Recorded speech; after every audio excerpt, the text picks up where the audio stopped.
Hi ಎಲ್ರಿಗೂ ನಮಸ್ಕಾರ. ಎಲ್ಲರೂ ಹೇಗಿದ್ದೀರಾ? Welcome back to my YouTube channel. ಯಾರಾದರೂ ಹೊಸಬ್ರು ನನ್ನ ವೀಡಿಯೋಸ್ಗಳನ್ನ ನೋಡ್ತಿದ್ರೆ ಪ್ಲೀಸ್ ಸಬ್ಸ್ಕ್ರೈಬ್ ಮಾಡ್ಕೊಂಡು ನೋಡಿ. ನಮ್ಮ ಅಕ್ಕರ ಮನೆ ಅಂದರೆ ಬಿಂದು ಅಕ್ಕರ ಮನೇಲಿ ಅವ್ರ ಅತ್ತಿಗೆ ಮಗಂದು ನಾಮಕರಣ ಹಾಗೆ ಬರ್ತಡೇ ಎರಡು ಒಟ್ಟಿಗೆ ಇಟ್ಕೊಂಡಿದ್ರು. ಹಾಗಾಗಿ ನಾವು ನಮ್ಮ ಅಕ್ಕರೂರಿಗೆ ಅಂತ ಹೋಗಿದ್ವಿ. ನಮ್ಮ ಅಕ್ಕರೂರಲ್ಲಿ ನೀರಿನ ಪ್ರಾಬ್ಲಮ್ ತುಂಬ ಇದೆ. ಹಾಗಾಗಿ ಪ್ರತಿಯೊಂದಕ್ಕೂ ಈ ಥರ ನೀರು ಬಿಟ್ಟಾಗ ಎಲ್ಲದಕ್ಕೂ ತುಂಬಿಸಿಟ್ಕೋತಾರೆ. ಹಾಗೆ ನಮ್ಮ ಅಕ್ಕ ನೀರು ಹಿಡ್ದೆಲ್ಲ ಆದಮೇಲೆ ಈ ಥರ ಚಿಕ್ಕ ಮಗು ಥರ ಆಟ ಆಡ್ತಿದ್ದಾರೆ. ನಾನು ಹಾಗೆ ಅದನ್ನೊಂದು ವೀಡಿಯೋ ಮಾಡಿಕೊಂಡೆ. ಈಗ ಮುಯಿ ಕೊಡ್ತಾರಲ್ಲ ಅವರಿಗೆ ಏನಾದರೂ ರಿಟರ್ನ್ ಆಗಿ ಗಿಫ್ಟ್ ಕೊಡಬೇಕಲ್ಲ, ಹಾಗಾಗಿ ಈ ಥರ ಬಾಕ್ಸ್ಗಳನ್ನೆಲ್ಲ ತಂದಿದ್ರು. ಇದನ್ನು ಮನೆಯವರೆಲ್ಲ ಸೇರಿಕೊಂಡು ಪ್ಯಾಕ್ ಮಾಡ್ತಿದ್ದೀವಿ. ಇದು ಸ್ವೀಟಿ ಅಕ್ಕನ ಮಗಳು. ಇದು ಅಂದರೆ ನಮ್ಮ ಅಕ್ಕನ ಅತ್ತಿಗೆ ಇದ್ದಾರಲ್ಲ ಅವರ ಫ್ರೆಂಡು. ಆ್ಯಕ್ಚುಲಿ ಇವ್ರದ್ದು ಫ್ಯಾಮಿಲಿ ಸಂತೂರ್ ಮಮ್ಮಿ ಫ್ಯಾಮಿಲಿ. ಇದು ಸ್ವೀಟಿ ಅಕ್ಕರ ಅಮ್ಮ. ನನಗೆ ಇವ್ರನ್ನ ನೋಡಿದ್ರೆ ಪಕ್ಕಾ ಸಂತೂರ್ ಮಮ್ಮಿ ಫ್ಯಾಮಿಲಿ ಅಂತ ಅನ್ನಿಸ್ತು. ಹಾಗೆ ಎಲ್ಲರೂ ಕೂಡ ರೆಡಿಯಾಗಿ ಚೌಟ್ರಿಗೆ ಬಂದ್ವಿ ಮಾರ್ನಿಂಗು. ಬಾವಂದು ಎಲ್ಲ ಮ್ಯಾನೇಜ್ಮೆಂಟು. ನಮ್ಮ ಬಾವ ಇವರು ನಮ್ಮ ಬಿಂದು ಅಕ್ಕವರ ಹಸ್ಬೆಂಡು. ಫಂಕ್ಷನ್ ಎಲ್ಲ ತುಂಬ ಚೆನ್ನಾಗಾಯಿತು. ಯಾವುದೇ ಗಲಾಟೆ ಇಲ್ಲದೆ ತುಂಬ ಎಂಜಾಯ್ ಮಾಡಿದ್ವಿ. ಈ ಥರ ಅಪರೂಪಕ್ಕೆ ಫಂಕ್ಷನ್ ಆದರೆ ತುಂಬ ಖುಷಿಯಾಗುತ್ತೆ. ಇದು ನಮ್ಮ ಡ್ಯಾಡಿ, ನಮ್ಮ ಪಿತಾಶ್ರೀ. ಅವ್ರ ಮೊಮ್ಮಗ ಡ್ಯಾಡಿಗೆ ಕನ್ನಡಕ ಹಾಕ್ತಿದ್ದಾನೆ. ನಾನೊಬ್ಬನೇ ಯಾಕೆ ಹಾಕ್ಕೊಳ್ಳಿ, ನಮ್ಮ ತಾತನ ಹಾಕ್ಕೊಳ್ಳಿ ಅಂತ. ಆ್ಯಕ್ಚುಲಿ ಇದನ್ನು ನೋಡಿ ನಮ್ಮ ಬಾವ ಏನು ಹೇಳಿದ್ರು ಅಂದರೆ ವಾಟ್ವಾಳ್ ನಾಗರಾಜನ್ ನೋಡ್ದಂಗೆ ಐತೈತೆ ಸೇಮು, ತಲೆಗೊಂದು ಕ್ಯಾಪ್ ಹಾಕಿದ್ರಿ ಅಂತ ಹೇಳಿದ್ರು. ಬಟ್ ನಮ್ಮ ಡ್ಯಾಡಿ ಯಾವಾಗಲೂ ನನಗೆ ಹೀರೋನೇ, ಸೂಪರ್ ಹೀರೋ ನಮ್ಮ ಡ್ಯಾಡಿ. ಇದು ನಮ್ಮಮ್ಮ, ಅಕ್ಕ ಹಾಗೆ ನನ್ನ ಹಸ್ಬೆಂಡ್. ಇವರೆಲ್ಲ ನಮ್ಮ ತಮಿಳ್ನಾಡು ನೆಂಟರು. ಇವರೆಲ್ಲ ವೀಡಿಯೋ ಮಾಡ್ಕೊತಿರೋ ಕಾರಣಕ್ಕೆ ಬೈತಿದ್ದಾರೆ ವೀಡಿಯೋ ಮಾಡಬೇಡ ಅಂತ. ಇದು ನಮ್ಮ ಅಕ್ಕ ಹಾಯ್ ಫ್ರೆಂಡ್ಸ್ ಅಂತ ಹೇಳಿ ಆಡ್ಕೋತಿದ್ದಾಳೆ, ಯೂಟ್ಯೂಬ್ಗೆ ಹಾಕ್ತೀನಿ ಅಂತ. ಆ್ಯಕ್ಚುಲಿ ಹೇಳಬೇಕು ಅಂದರೆ ನಾನು ಯಾವುದೇ ಕಡೆ ವೀಡಿಯೋ ಮಾಡುವಾಗಲೂ ನಾನು ಹಾಯ್ ಫ್ರೆಂಡ್ಸ್ ಅಂತ ಹೇಳೋದೇ ಇಲ್ಲ. ಬಟ್ ಈ ಕಾಮನಾಗಿ ಎಲ್ಲರೂ ಹೇಗೆ ಹೇಳ್ತಾರೆ ಅಂದರೆ ಹಾಯ್ ಫ್ರೆಂಡ್ಸ್ ಅಂತ ಹೇಳ್ತಾರೆ. ನೋ, ನನ್ನ ಹತ್ರ ಹಾಯ್ ಫ್ರೆಂಡ್ಸ್ ಅನ್ನೋದನ್ನು ಯೂಸೇ ಮಾಡಲ್ಲ. ಹಾಗೆ ಇದು ಸ್ವೀಟಿ ಅಕ್ಕನ ಮಗಳು ಒಂದು ಪರ್ಫಾರ್ಮೆನ್ಸ್ ಕೊಟ್ಟಳು. ತುಂಬ ಫೋರ್ಸ್ಫುಲ್ಲಾಗಿ ಫೋರ್ಸ್ ಮಾಡಿ ಇವಳನ್ನು ಸ್ಟೇಜ್ ಮೇಲೆ ಕರ್ಕೊಬಂದೆ. ಸ್ವಲ್ಪ ಜನ ನೋಡಿ ಸ್ವಲ್ಪ ಮುಜುಗರ ಅವಳಿಗೆ. ತುಂಬ ಚೆನ್ನಾಗಿ ಡ್ಯಾನ್ಸ್ ಮಾಡ್ತಾಳೆ. ಯಾವುದೇ ಡ್ಯಾನ್ಸ್ ಕ್ಲಾಸ್ಗೂ ಹೋಗಿಲ್ಲ. ವೆರಿ ಟ್ಯಾಲೆಂಟೆಡ್ ಇವಳು. ಸೂಪರಾಗಿ ಡ್ಯಾನ್ಸ್ ಮಾಡಿದ್ಲು. ಸಾಂಗ್ನ ಹಾಕ್ನಿಲ್ಲ, ಯಾಕೆ ಅಂದರೆ ಕಾಪಿರೈಟ್ಸ್ ಇಶ್ಯೂಸ್ ಆಗುತ್ತೆ ಅಂತ. ತುಂಬ ಚೆನ್ನಾಗಿ ಡ್ಯಾನ್ಸ್ ಮಾಡಿದ್ಲು. ಆ್ಯಕ್ಚುಲಿ ನಾನು ಮಾಡಬೇಕು, ಹಾಗೆ ನಮ್ಮ ಬಿಂದು ಅಕ್ಕನ ಮಗ ಧ್ರುವಿಕ್ ಅಂತ ಇದ್ದಾನೆ ನನ್ನ ಮಗ, ಅವ್ರು 3 ಜನ ಸೇರಿ ಮಾಡಬೇಕು ಅಂತ ಡ್ಯಾನ್ಸ್ನ ಪ್ರಾಕ್ಟೀಸ್ ಮಾಡಿದ್ವಿ. ಬಟ್ ನನಗೆ ಯಾಕೋ ಮೀಟ್ರ್ ಸಾಕಾಗಲಿಲ್ಲ. ಹಾಗಾಗಿ ಇವಳನ್ನು ಸ್ಟೇಜ್ ಮೇಲೆ ಕಳಿಸ್ತಿ ಪರ್ಫಾರ್ಮೆನ್ಸ್ ಕೊಡೋಕ್ಕೆ. ಇವಳು ಎಷ್ಟು ಸ್ವೀಟ್ ಆಗಿದ್ದಾಳೋ ಹಾಗೆ ಇವಳ ನೇಮ್ ಕೂಡ ತುಂಬ ಸ್ವೀಟ್ ಆಗಿದೆ. ಸನಿಹಾ ಅಂತ ಇವಳ ಹೆಸರು. ನನಗಂತೂ ತುಂಬ ಇಷ್ಟ ಆಯಿತು. ಇವ್ರದ್ದು ಮಂಗಳೂರಿಂದ ಹಾಸನ್ಗೆ ಬಂದರು ಫಂಕ್ಷನ್ಗೋಸ್ಕರ. ಹಾಗೆ ಇವರಮ್ಮ ಕೂಡ ಒಳ್ಳೆ ಡ್ಯಾನ್ಸರ್. ಇವ್ರದ್ದು ಯೂಟ್ಯೂಬ್ ಚಾನಲ್ ಹಾಗೆ ಇನ್ಸ್ಟಾಗ್ರಾಮ್ ಎಲ್ಲ ಇದೆ. ಅಮ್ಮ ಮಗಳು ಇಬ್ಬರು ಸೇರಿಕೊಂಡು ವೀಡಿಯೋಸ್ ಎಲ್ಲ ಮಾಡಿ ಹಾಕ್ತಿರ್ತಾರೆ. ಅಷ್ಟೇ ಇವ್ರ ಬಗ್ಗೆ ಹೇಳಬೇಕು ಅಂದರೆ. ಬಟ್ ಇವರ ಸ್ವೀಟಿ ಅಕ್ಕರ ಅಮ್ಮ ಇದ್ದಾರಲ್ಲ ಅವರಂತೂ ನನಗೆ ಒಳ್ಳೆ ಫ್ರೆಂಡ್ ಆದರು. ನನಗೆ ತುಂಬ ಇಷ್ಟ ಆದರು. ಅಮ್ಮ ತುಂಬ ಅಂದರೆ ತುಂಬ ಸ್ವೀಟ್ ಅಮ್ಮ.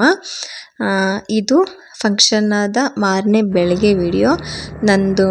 ಅಂದರೆ ನಮ್ಮ ಬಿಂದು ಅಕ್ಕ ಇದ್ದಾರಲ್ಲ ಅವ್ರ ಮಗ ಧ್ರುವಿಕ್, ನಾನು ಮಗ ಅಂತಲೇ ಕರೆಯೋದು ಅವನನ್ನು, ನನ್ನ ಮಗ ಅಂತಲೇ. ಒಂದು ಮಾಸ್ ಕಾರ್ಡ್ ಇಸ್ಕೊಬರ್ಬೇಕಿತ್ತು. ಹಾಗಾಗಿ ನಾನು ಹಾಗೆ ನಮ್ಮ ಮನೆಯವರೇ ಹೋದ್ವಿ. ಅಕ್ಕ ನನ್ನ ಕೆಲಸ ಇದೆ ನೀನೇ ಹೋಗ್ಬಾ ಅಂತಂದರು. ಹಾಗಾಗಿ ನಾನೇನಂತ ಹೇಳಿದೆ ಅಂದರೆ ನನ್ನ ಮಗಂದು ಮಾಸ್ ಕಾರ್ಡ್ ಅಂದರೆ ಮೀನ್ಸ್ ಏನಾದರೂ ಅಂದರೆ ನನ್ನ ಮಗ ಶುದ್ಧ ತರಲೆ ಅಲ್ವಾ.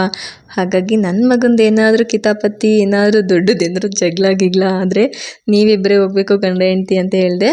ಅವ್ರೇನಂದ್ರು, ಓ ಈಗಲೇ ನಿನ್ಗೆ ಹೋಪ, ಅವನು ಆ ಥರ ಗಲಾಟೆ ಮಾಡ್ಕೊಂಬರ್ತಾನೆ ಅಂತಂದರು. ನಾನು 100% ಅದಂತೂ ಆಗೇ ಆಗುತ್ತೆ ಅಂತ ಹೇಳಿದೆ.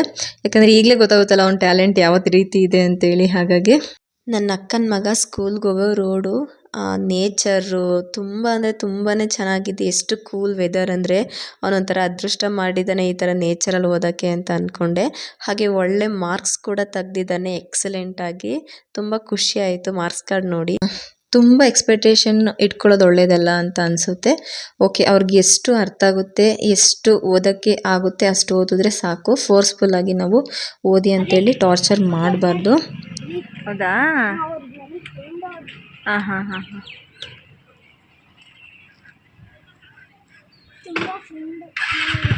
ಅವರಾ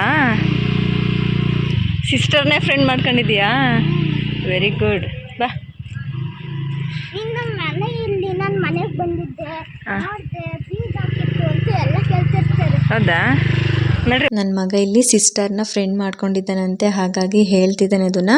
ಸಿಸ್ಟರ್ ನನ್ನ ಮನೆ ಹತ್ರ ಬಂದಾಗೆಲ್ಲ ನಾನು ಬಂದು ನೋಡಿದೆ, ನಿಮ್ಮ ಮನೆ ಹತ್ರ ಡೋರ್ ಕ್ಲೋಸ್ ಆಗಿತ್ತು ಅಂತೆಲ್ಲ ಹೇಳ್ತಿದ್ರು, ನನ್ನ ಮಾತಾಡಿಸ್ತಾರೆ ತುಂಬ ಚೆನ್ನಾಗಿ ಅಂತ ಹೇಳ್ತಿದ್ದಾನೆ.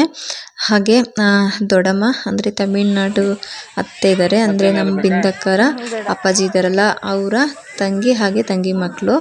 ಅದರಲ್ಲೇ ಅತ್ತೆಗೆ ಸ್ವಲ್ಪ ಅವರು ಹೊಗೆ ಸೊಪ್ಪು ಹಾಕ್ತಾರೆ, ಹಾಗಾಗಿ ಹೊಗೆ ಸೊಪ್ಪು ತರೋಕ್ಕೆ ಅಂತ ಹೇಳಿದರು. ಹಾಗಾಗಿ ಮಾರ್ಕೆಟಿಗೆ ಬಂದು, ಅಂದರೆ ಸಂತೆ ಇತ್ತು ಇಲ್ಲಿ, ಹಾಗಾಗಿ ಹೊಗೆ ಸೊಪ್ಪು ತರೋಕೆ ಅಂತ ಹೇಳಿ ಬಂದ್ವಿ.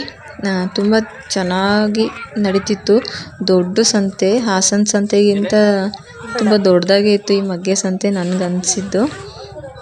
ನೋಡಿ ಬೇಕಿದ್ರೆ ನೀವೇ ಎಷ್ಟು ದೊಡ್ಡದಾಗಿದೆ ಈ ಸಂತೆ ಅಂತ ಹೇಳಿ. ಹಾಸನ ಸಂತೆಗಿಂತ ದೊಡ್ಡದಾಗಿದೆ ಈ ಸಂತೆ.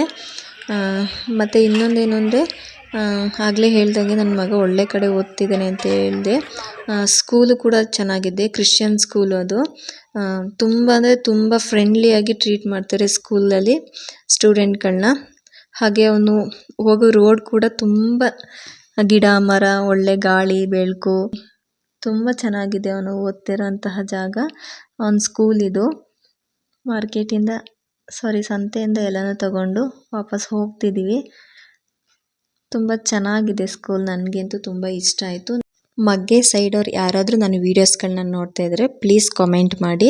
ಇದು ಪಾರ್ವತಮ್ಮನ ಬೆಟ್ಟ ಅಂತ ಹೇಳಿ, ಸಿಕ್ಕಾಪಟ್ಟೆ ಚೆನ್ನಾಗಿದೆ. ಈ ಜಾಗಕ್ಕೆ ಬೆಳಗಿನ ಜಾವ ಇಲ್ಲ ಸಾಯಂಕಾಲದ ಟೈಮು ಹೋಗಬೇಕು. ವ್ಯೂ ಮಾತ್ರ ಸಖತ್ತಾಗಿದೆ. ನಾವೊಂದು ಸತಿ ಹೋಗಿದ್ವಿ, ಇನ್ನೊಂದು ಸತಿ ಯಾವಾಗಲಾದರೂ ಫ್ರೀ ಮಾಡ್ಕೊಂಡು ಹೋಗಬೇಕು. ಮಗ್ಗೆ ಸೈಡ್ ಇರೋದು ಈ ಪಾರ್ವತಮ್ಮನ ಬೆಟ್ಟ. ಮತ್ತು ಇನ್ನೊಂದೇನು ಅಂತ ಹೇಳಿದ್ರೆ, ಇದು ಬಲ್ಲೂರು ಅಂತ, ಈ ಬಲ್ಲೂರು ದೇವಸ್ಥಾನ ಇದು. ಇಲ್ಲಿ ಏನಿದ್ರು ವಿಶೇಷತೆ ಅಂತ ಹೇಳಿದ್ರೆ, ಮಕ್ಕಳು ಇಲ್ದವರಿಗೆ ಹರಕೆ ಮಾಡಿಕೊಂಡ್ರೆ ಮಗು ಆಗುತ್ತೆ ಅಂತ ಹೇಳಿದರು. ನಾನು ಹರಕೆ ಮಾಡ್ಕೊಂಡಿದ್ದೆ, ಹಾಗಾಗಿ ನನ್ನ ಮುದ್ದು ಕೃಷ್ಣ ಹುಟ್ಟ. ಎಲ್ಲಪ್ಪ ಒಂದು ಸ್ಮೈಲ್ ಕೊಡಪ್ಪ, ಒಂದು ಸ್ಮೈಲ್ ಕೊಡಿ. ಐಸ್ ಕ್ರೀಮ್ ತಿಂದು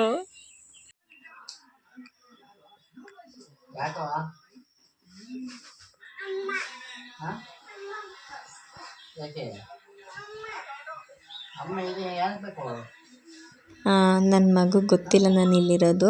ಅವ್ನು ನನ್ನ ಹುಡುಕ್ಲಿ ಅಂತೇಳಿ ನಾನು ಇಲ್ಲಿ ಕದ್ದು ಸಂದಿ ಹೊತ್ಕೊಂಡಿದ್ದೀನಿ. ಅವ್ರ ಪಪ್ಪನ ಕೇಳ್ತಿದ್ದಾನೆ, ಅಮ್ಮ ಎಲ್ಲಿ ಅಮ್ಮ ಎಲ್ಲಿ ಅಂತ ಹೇಳಿ.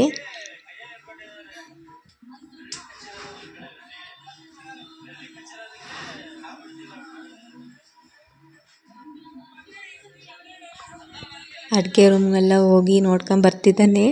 ಅವ್ನಿಗೆ ಗೊತ್ತಿಲ್ಲ ನಾನಿಲ್ಲ ಹೊತ್ಕೊಂಡಿರೋದು. ಆಮೇಲೆ ನೋಡೇ ಬಿಟ್ಟ ಅವನು.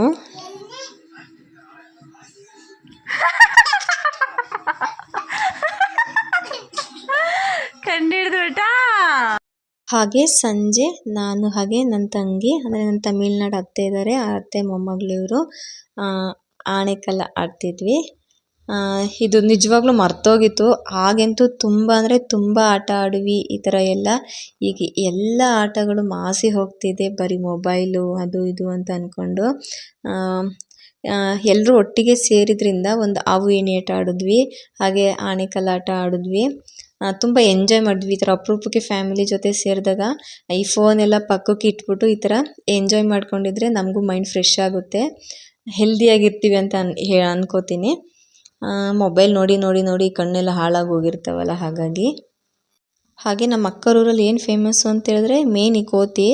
ಈ ಕೋತಿಗಳು ಮರದಲ್ಲಿರೋ ಎಳ್ನೀರು ಯಾವುದನ್ನು ಬಿಡಲ್ಲ. ಇಷ್ಟು ವರ್ಷ ಆಗಿದೆ ನನ್ನ ಅಕ್ಕರ ಮನೇಲಿರೋಂಥ ಒಂದು 3-4 ತೆಂಗಿನ ಮರದಲ್ಲಿ ತೆಂಗಿನಕಾಯಿ, ಎಳ್ನೀರು, ಕಾಯಿ ಯಾವುದನ್ನು ನೋಡಿಲ್ಲ. ಎಲ್ಲ ಈ ಕೋತಿಗಳು ಹೊಟ್ಟೆ ಸೇರುತ್ತೆ, ಏನು ಮಾಡೋಂಗಿಲ್ಲ. ಇದು ಸ್ವಲ್ಪ ಕಾಡಾಗಿರೋದ್ರಿಂದ ಕೋತಿಗಳು, ಆನೆಗಳಂತೂ ಕೇಳಲೇ ಬಿಡಿ, ಸಿಕ್ಕಾಪಟ್ಟೆ ಬರುತ್ತೆ. ಓಕೆ, ಐ ಹೋಪ್ ಈ ವಿಡಿಯೋ ನಿಮಗೆ ಎಲ್ಲ ಇಷ್ಟ ಆಗಿದೆ ಅಂತ ಅನ್ಕೋತೀನಿ. ಮತ್ತೆ ಮುಂದಿನ ವಿಡಿಯೋದಲ್ಲಿ ಸಿಗೋಣ. Tata, bye bye. Thank you for watching.